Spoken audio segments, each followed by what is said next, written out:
Welcome to On This Day in Grateful Dead History. Hey there! Today, we're diving into a show that maybe sits a bit in the shadow of a giant, but it's pretty special itself. Absolutely. We're talking Barton Hall, Cornell University.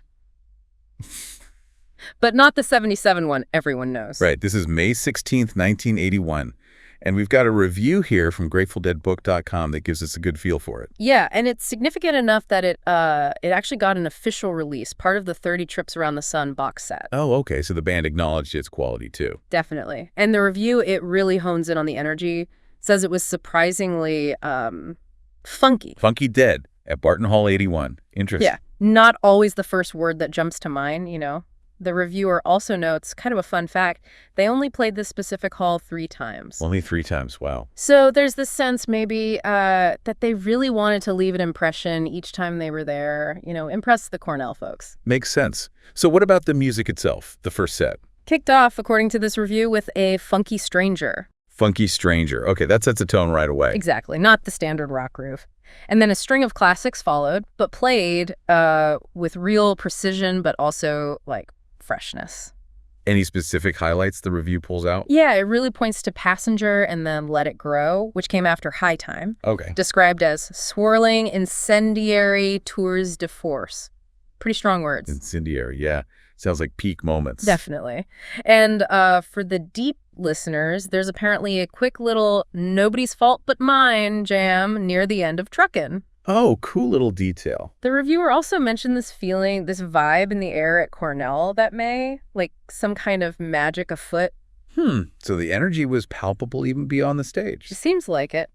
Now, the second set, it's shifting gears a bit. How so? Opened with Shakedown Street, but not the usual driving funk. No. Described as extremely laid back, more of a casual, jazzy exploration. That's quite a different take on Shaky. Yeah, maybe playing with expectations a little, but the energy didn't stay down. Okay, good. Bertha apparently brought it right back up. Real driving rock and roll feel. Nice. And that carried into charged versions of Sailor into Saint of Circumstance. Okay, the classic pairing. Then, coming out of Saint, things got really interesting. A Spanish jam. Always a potential highlight.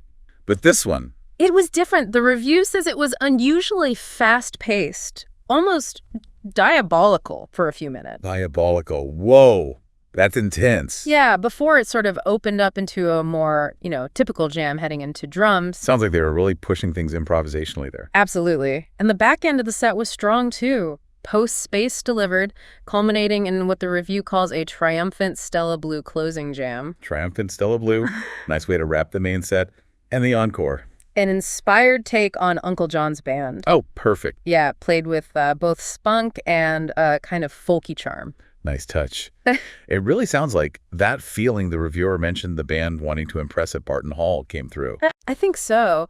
This 81 show, based on the review, really stands on its own. It's got that funky stranger, the unexpected jazzy shakedown, that wild Spanish jam. Yeah, a lot of unique character. It just shows, you know, even in a familiar, famous venue, they were always finding new ways to explore the music. Definitely a reminder that every Dead show tells its own story. You really should seek this one out if you haven't heard it. For sure. And if you want to explore more shows from This Week in Dead History, remember to check the show notes. Yep, we've got the link to This Week in Grateful Dead History with listening guides right there in the bio. Great stuff. All right, well, that's our quick dive into Barton Hall 81. Until next time, keep exploring the sounds.